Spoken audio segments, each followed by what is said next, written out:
आप देख रहे हैं डी न्यूज 24x7 यानी हर खबर पर हमारी नजर। नमस्कार, मैं हूं प्रिया। डी न्यूज में आपका स्वागत है। दिल्ली में एमसीडी के चुनाव नजदीक आते ही हर एक पार्टी एड़ी चोटी का जोर लगाने में कोई कसर छोड़ना नहीं चाहती है।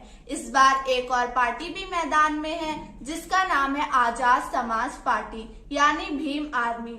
आज हम बात करेंगे भीम आर्मी के दिल्ली प्रदेश के प्रभारी जैन साहब से कि उनकी दिल्ली चुनाव को लेकर क्या रणनीति है। सर, आप व्यवस्था परिवर्तन की बात कर रहे हैं। आजकल जो व्यवस्था है कितनी सुदृढ़ बनी हुई है, उसको आप कैसे बात देंगे? क्या रणनीति है आपकी? ये बात तो मानी भी है, मान गए आपकी व्यवस्था बिगड़ी हुई है। सुदृढ़ की बात कर रहा हूँ, अभी व्यवस्था बड़ी सुदृढ़ है, उनका पूर्ण बहुमत है।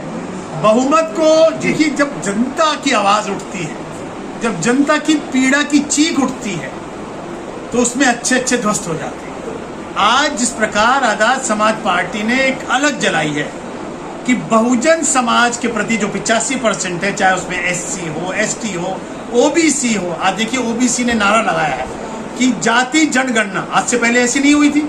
यानी एक आवाम के नाम पे एक ऐसी आवाज उठ रही है जिसमें पीड़ा है। एक बच्चा जब रोता है, जब रोता है, जब पीड़ा होती है, जब वो पूरी तरह संतुष्ट होता है तो सोता है। तो आज आवाम ने, जो बहुजन आवाम है, उसने आवाज निकाली। उस आवाज के चलते तो मैं समझता हूँ, अगर जनता जिस प्रकार से हमारे राष्ट्रीय अध्यक्ष चंद्रशेखर साहब और जो बाबा साहब और जो काशीराम साहब के नारे के ऊपर आजाद समाज पार्टी काम कर रही है, वो अपने आप में एक बिगुल है। तो मैं समझता हूँ कि चाहे कितना भी कोई भी पार्टी आज सत्ता में हो, अच्छी पार्टियां हिल जाती हैं जब आवाम की आवाज होती है। मैं मान गया आपकी बात, जनता की आवाज होती है, लेकिन अब रणनीति क्या है आपकी? ये रणनीति की बात नहीं है, ये एक ऐसा माहौल पैदा किया जा रहा है जो सच्चाई का है। आज अगर आप चारों तरफ निगाह घुमा के देखें, आज केंद्र सरकार ने एक ऐसा पासा फेंका है जिसको निजीकरण कहते हैं। हिंदुस्तान में जो संविधान के साथ खिलवाड़ हो रहा है, उस संविधान का खिलवाड़ कोई छोटी बात नहीं है।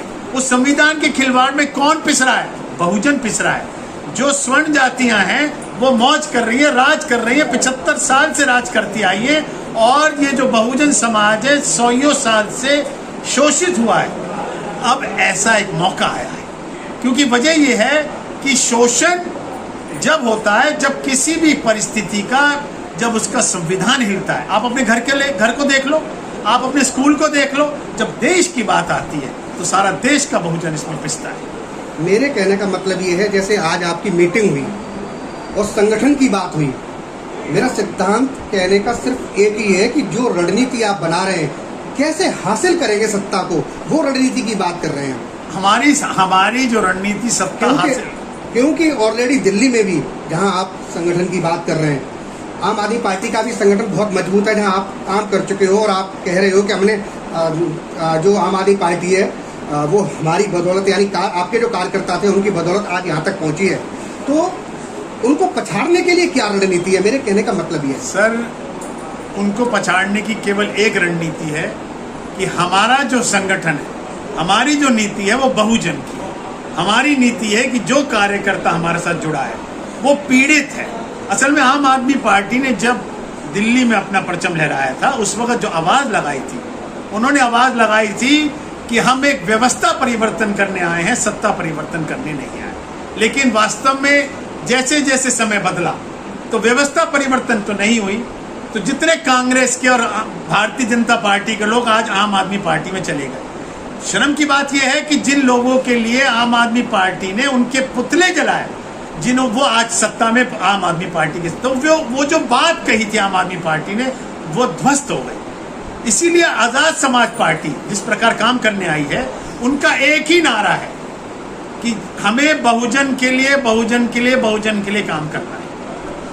आप खुद कह रहे हैं कि आम आदमी पार्टी जिस तरीका से सत्ता में आई, उसने लोगों से वायदे किए, हम व्यवस्था परिवर्तन कर देंगे, ऐसे ही आप भी दावा कर रहे हैं। तो क्या गारंटी है कि आप अपने वायदे से नहीं मुकरेंगे? ये गारंटी नहीं होती, ये प्रमाण हमारे जिस सारे समाज को लेकर हम चल रहे हैं। क्योंकि असलियत क्या है कि जब हम किसी उद्देश्य पे चलते हैं, क्योंकि हमारा काम क्या है, हमने तो जो आज अगर देखा जाए तो एमसीडी की समस्या सबसे बड़ी है। एमसीडी में जिस प्रकार निजीकरण के होने से जो नौकरियों पे लोग वो पक्के नहीं हो रहे हैं, चाहे वो 240 दिन की नौकरी हो, ईएसआई का मैटर हो, ईपीएफ का मैटर हो, जो कोई रिटायर्ड होता है उनको पैसे नहीं मिलते, और कई मसाइल हैं और कोई मसले हैं जिनके तहत हम लड़ाई लड़ने जा रहे हैं। देखिए, कोई भी काम हम जब करने जाते हैं तो ये मान के चलते हैं कि हम इस कार्य को करने जा रहे हैं। और मैं जिस प्रकार हमारे राष्ट्रीय अध्यक्ष चंद्रशेखर आजाद साहब की नीति है, क्योंकि जो नीति बाबा साहब अम्बेडकर साहब ने लगाई थी कि बहुजन की बात, SC ST OBC और माइनॉरिटी,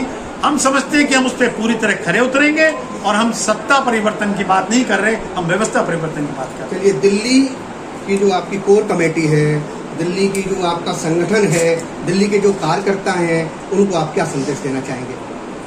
कि ऐसा है, उनको एक ही मैसेज है कि अगर आपको अपने बच्चों का, अपने परिवार का, ये बहुजनों के लिए है, भविष्य चाहिए, तो आपको आज़ाद समाज पार्टी से जुड़ना पड़ेगा, उनके छतरी के नीचे आपको आना पड़ेगा।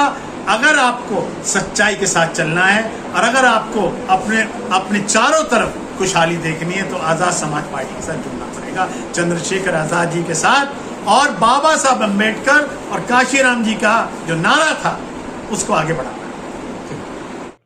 अगर आपने हमारे चैनल को सब्सक्राइब नहीं किया है तो सब्सक्राइब करो, बेल आइकन दबाना ना भूलें, और हाँ, लाइक और शेयर जरूर करें।